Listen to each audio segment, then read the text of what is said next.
you ran a little bit of an experiment that you tweeted about. You asked Grok and ChatGPT the same question about Tyler Robinson, the Hmm. shooter in custody for Charlie Kirk.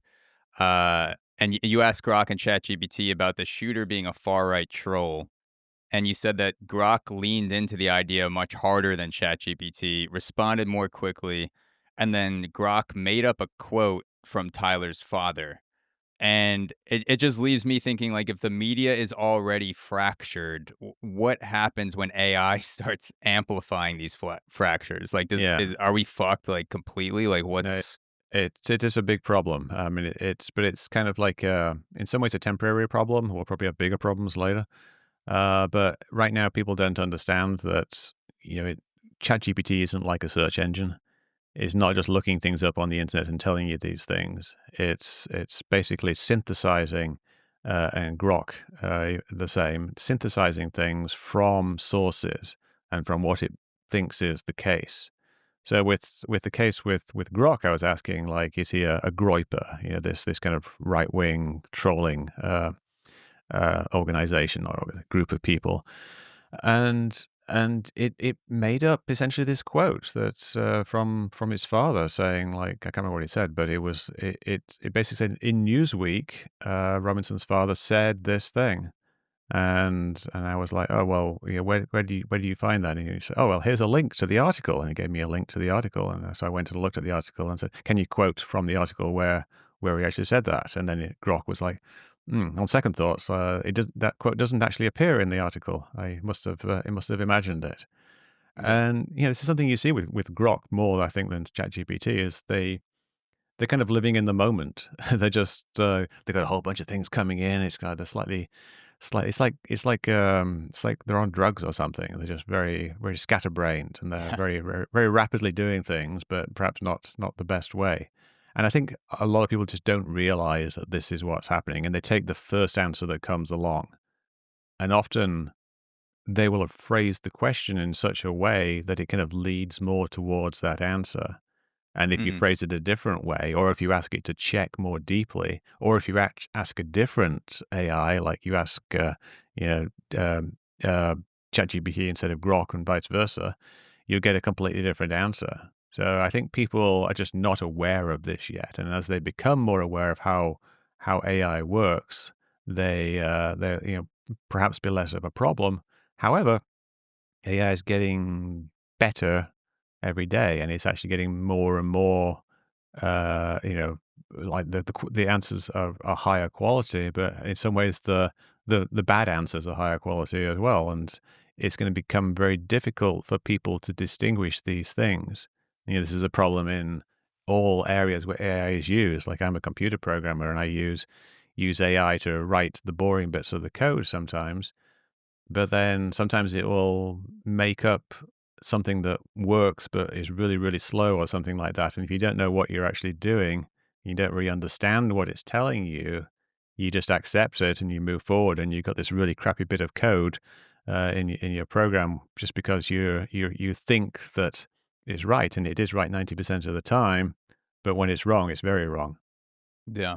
Yeah, I can't speak to Grok as much because I've mostly used ChatGPT if I am using one of those models, but I have noticed that unless I'm super direct where I want a quote that's directly lifted from a source word for word, it will just feed me approximations without telling me. And I'll say like Yeah. this is not what this person said. Like, why did you do this? And it's like, oh, I've been giving you basically like the general gist. Would you like me to find the actual quote? And I'm like, yes, I want the exact quote. And it's also very there's a lot of positive affirmations with ChatGPT. It will never tell you that you have a bad idea unless it triggers like one of its Yeah. content warning things. Like, you could get it to tell you to basically do anything and it'll like positively affirm you. And I wish it was, I mean, maybe I could do this with prompts, but like I don't really think it's a good thinking partner. I know people have advertised things where they're like, "I'll, use my custom GPT and like this will be your business partner." And I'm like, I don't think at this point like it would be a good idea to have such a positively affirming thing, like, be your partner in anything.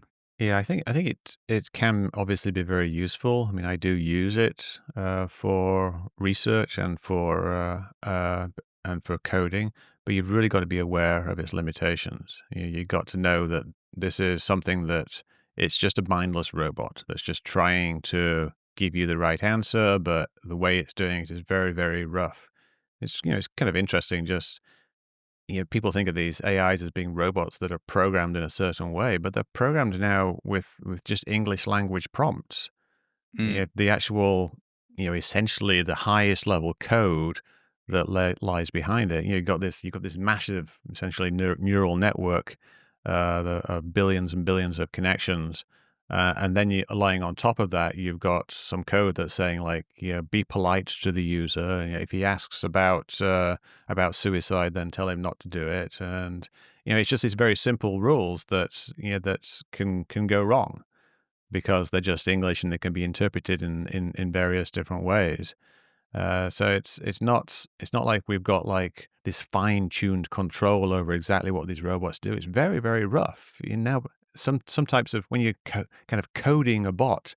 Now sometimes you've got to think, how do I phrase this in such a way that it returns the right answer? Whereas if you were coding it in with actual code, you can be very, very precise. mm, But I created bots that you don't actually get code for. You kind of you could fall back on code, but then you lose all the advantages of the language interpretation, and you have to like just add all these qualifiers on it. If it's this, then this, and then try to be like more, give an answer that includes a number, and if the answer doesn't include a number, then go back and do it again because it didn't work the last time, and you get this really soft and ridiculous kind of code that's bound to go wrong. And there's mm.